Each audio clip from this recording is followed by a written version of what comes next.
दोस्तों, पिछले कई हफ्तों से आपको ग्रामर के कोई सेशन नहीं मिले हैं। जैसा कि हमने वादा किया था कि आपको वोकैबुलरी और ग्रामर दोनों के सेशन मिलेंगे, लेकिन बीच में कुछ व्यस्तताएं आ गईं, सेशंस बंद आपको नहीं मिले, ब्रेक आ गया। अब मैं फिर से वापस हाजिर हूँ आपके सेवा में और ये तय हुआ है कि अब आपको ग्रामर और वोकैबुलरी दोनों के सेशन एक साथ प्राप्त होंगे।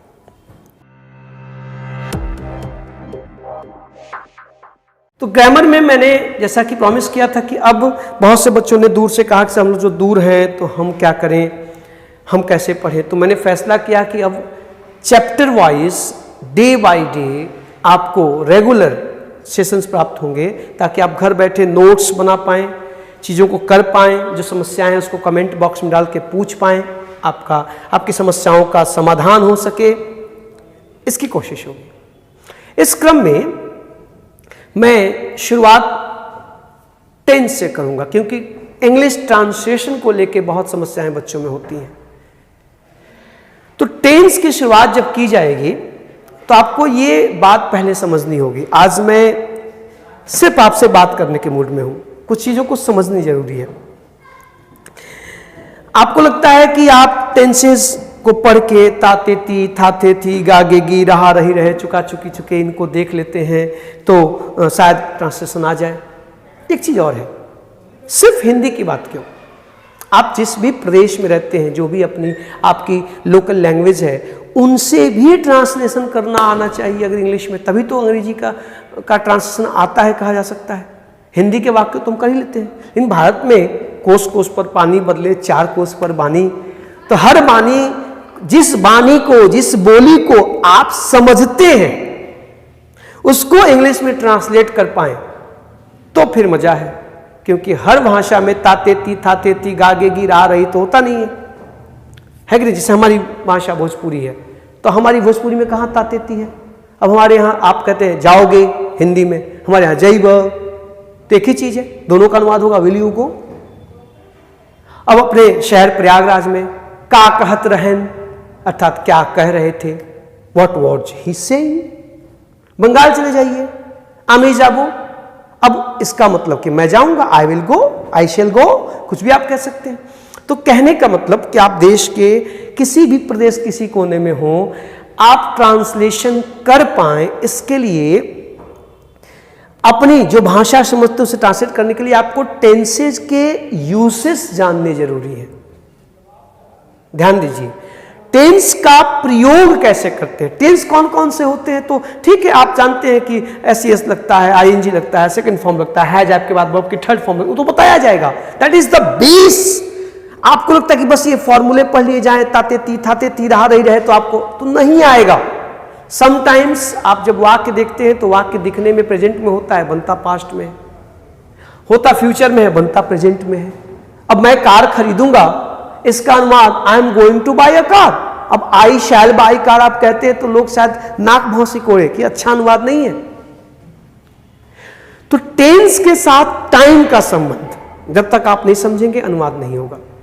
तो हम यहां पर आपको कोशिश करेंगे कि टेंस के स्ट्रक्चर को भी समझाएं, टेंस के प्रयोग को भी समझाएं और अनुवाद की कला भी विकसित करें। क्योंकि अनुवाद करना एक कला है जो सिर्फ शब्द ज्ञान, व्याकरण के ज्ञान, क्रियाओं के प्रयोग से नहीं होता। एक घटना मिलती है बच्चन जी की आत्मकथाओं का जो चौथा खंड है, द्वादश द्वार से सोपान तक, उसमें बच्चन जी एक घटना का जिक्र करते हैं जो बड़ा इंटरेस्टिंग है और शायद ट्रांसलेशन के प्रति आपकी सोच को बदल दे। आपको पता है कि इलाहाबाद विश्वविद्यालय में शिक्षण कार्य करते हुए बच्चन जी संघर्षरत थे, जीवन ठीक से नहीं कट रहा था। तो नेहरू जी की सहायता से वो संसद पहुँचे, जहाँ संसद के किसी अनुवाद विभाग में, जो वहाँ का अनुवादक डिपार्टमेंट था, वहाँ किसी सेकंड क्लास की पद खाली थी, वहाँ पर नेहरू जी ने बच्चन जी को नियुक्त करवा दिया। भाई भाषा के विद्वान थे, अंग्रेजी के प्रोफेसर थे, हिंदी के चर्चित और लोकप्रिय कवि थे, तो हिंदी भी अच्छी थी, अंग्रेजी भी अच्छी थी। किसी दिन की बात है कि किसी सांसद ने विदेश नीति से संबंधित कोई प्रश्न पूछा नेहरू जी से, और कहा कि मुझे इसका उत्तर हिंदी में चाहिए क्योंकि मेरी इंग्लिश कमजोर है। अब नेहरू जी अचकचाए क्योंकि उनकी हिंदी भी उतनी दुरुस्त नहीं थी, ऐसा उन्हें लगा कि इसका उत्तर ठीक से देना चाहिए। उन्हें याद आया कि भाई बच्चन यहीं पे नौकरी कर रहे हैं, हिंदी के कवि, अंग्रेजी के प्रोफेसर, उन्हीं से करवा लेते हैं। उन्होंने संतरी को अपना जो आंसर था, जो भाषण था, जो देना था जवाब, उसको लिखा इंग्लिश में और कहा कि जाके बच्चन से कहो कि इसका अनुवाद कर दे, लंच के बाद जो सेशन होगा उसमें मैं इसका जवाब देना चाहता हूं। संतरी गया, कहा हाथों हाथ लेके आइएगा, मुझे तुरंत चाहिए। संतरी गया, बच्चन जी को दिया, बच्चन जी ने संतरी को बिठाया और उसका ट्रांसलेशन कर दिया हिंदी में। नेहरू जी ने संसद में जवाब भी दे दिया। ठीक, शाम को कुछ देर बाद, सबसे मतलब जवाब देने के बाद जब नेहरू जी वहां से फुर्सत पाए तो फिर संतरी को एक पर्ची दिए कि ले जाके बच्चन जी को दे देना। वो पर्ची लेकर संतरी जाके बच्चन जी को दिया तो उस पर लिखा था कि mister Bachchan, your translation was good enough, awesome, but it was a little deviated from the real sense. आपका अनुवाद तो बहुत अच्छा था लेकिन मूल भाव से थोड़ा हटकर था। बच्चन जी ने उसी पेज को पलट के उसकी पीठ पर कुछ लिख करके संतरी को दे दिया। संतरी ले आकर नेहरू जी को दे दिया। नेहरू जी ने उसे पढ़ा और मुस्कुराकर अपने कुर्ते की जेब में रख लिया। संतरी बाद में किसी दिन मिला बच्चन जी से तो पूछा कि सर आपने उस पेज पे क्या लिखा था? उसको पढ़ के मिस्टर प्राइम मिनिस्टर मुस्कुराए और जेब में रख लिया। तो बच्चन जी ने कहा कि मैंने उसमें लिखा था उनकी बात का जवाब। नेहरू जी का कहना था कि आपका अनुवाद अच्छा था, बहुत अच्छा था, लेकिन थोड़ा भाव से हटके था। तो बच्चन जी ने लिखा था कि respected prime minister, translation is like that woman who is when faithful not beautiful, when beautiful not faithful. अनुवाद उस स्त्री की भांति है जो जरूरी नहीं है कि सुंदर हो तो वफादार भी हो और वफादार हो तो सुंदर भी हो। आप समझ रहे हैं बात को? हम जब एक भाषा से दूसरी भाषा में ट्रांसलेट करेंगे तो शब्दशः अनुवाद करना संभव नहीं है। जाहिर सी बात है, भाषा की सुंदरता बिगड़ेगी, उसका भाव बिगड़ेगा, उसका चेहरा बदलेगा।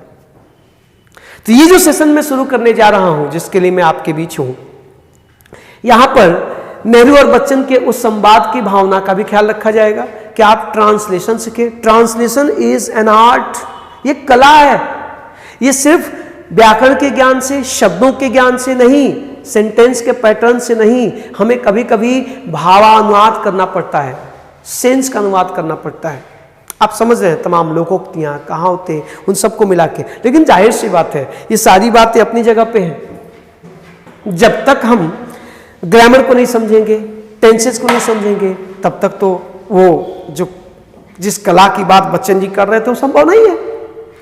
तो शुरुआत तो हम लोग उसी से करेंगे। लेकिन इस सेशन का हिस्सा होगा कई खंडों में।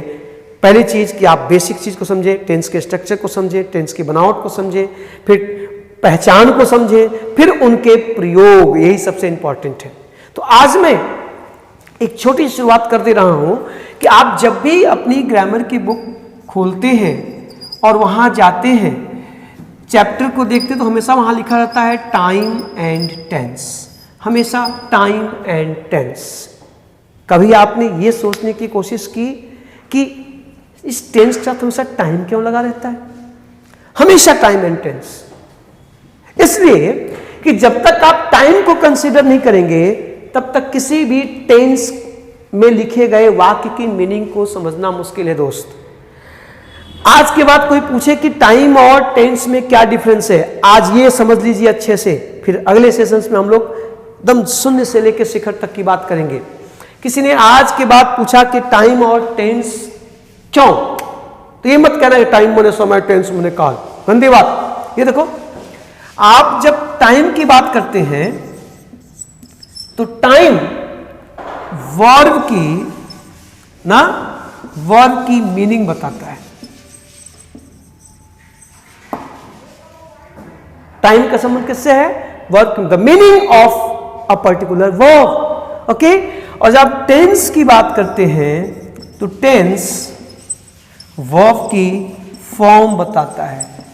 It is concern to the form of a verb, a particular verb. अब इस बात को समझिए, बचपन में आपको बताया गया होगा go, went, gone, going, play, played, played, playing, write, wrote, written, writing, and sometimes the fifth one singular में writes, plays, reads। तो tense क्या करता है? ये बताता है कि कोई वर्ब अगर सेंटेंस में आएगी तो वो किस फॉर्म में होगी, एस फॉर्म में होगी कि बेस फॉर्म में होगी कि सेकंड फॉर्म में होगी कि थर्ड फॉर्म में होगी कि आईएनजी फॉर्म में होगी। ये कौन बताएगा? टेंस। और टाइम ये बताता है कि जो लिखा गया है उसकी मीनिंग क्या है, उसका अर्थ क्या है। इस बात को आप नहीं समझेंगे तो कभी भी किसी सेंटेंस की एग्जैक्ट मीनिंग निकालना मुश्किल होगी दोस्त। फिर कॉम्प्रिहेंशन समझने में मुश्किल, क्लोज टेस्ट करने में मुश्किल, पीक्यूआरएस को समझने में मुश्किल। इसलिए टाइम एंड टेंस, मैं एक आध एग्जांपल देके अपनी बात को आपके सामने रखता हूं और आपको समझाने की कोशिश करता हूं। जैसे देखो, आप कहते हो कि it is time you went. अब देखिए जरा, इसका ये हिस्सा प्रेजेंट में है, ये हिस्सा पास्ट में है। अब ग्रामर का नियम है कि इट इज टाइम के बाद हमेशा पास्ट टेंस आता है। आपने यू वेंट, तुम गए, लेकिन यहां पर देखिए, अब ये टेंस देखो, ये जो वर्ब है वेंट सेकंड फॉर्म, ये वर्ब के टेंस को बता रहा है। But the time says that the meaning of this sentence is आपके जाने का समय हो गया है। हेलो, आपके जाने का समय हो गया है। देखिए इसकी मीनिंग।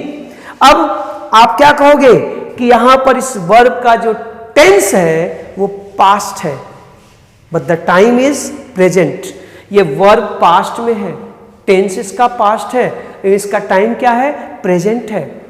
कार्य होना चाहिए, टाइम हो गया है। फिर देखिए, आप जब कहते हो कि could I use your pen, देखिए जरा, कुड आपको बताया गया होगा कि कैन का पास्ट कुड है तो ये पास्ट में ना, लेकिन से टाइम क्या है? प्रेजेंट।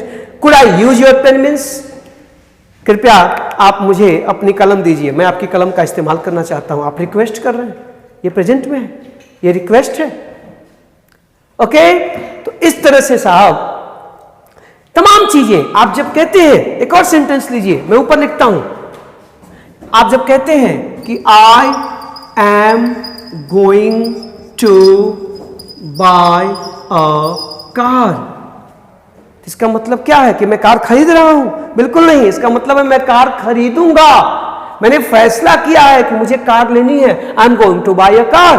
देखिए जरा, किस टेंस में है वाक्य? Present continuous, present continuous. अब इसका टेंस है continuous tense, present continuous. But what is the meaning?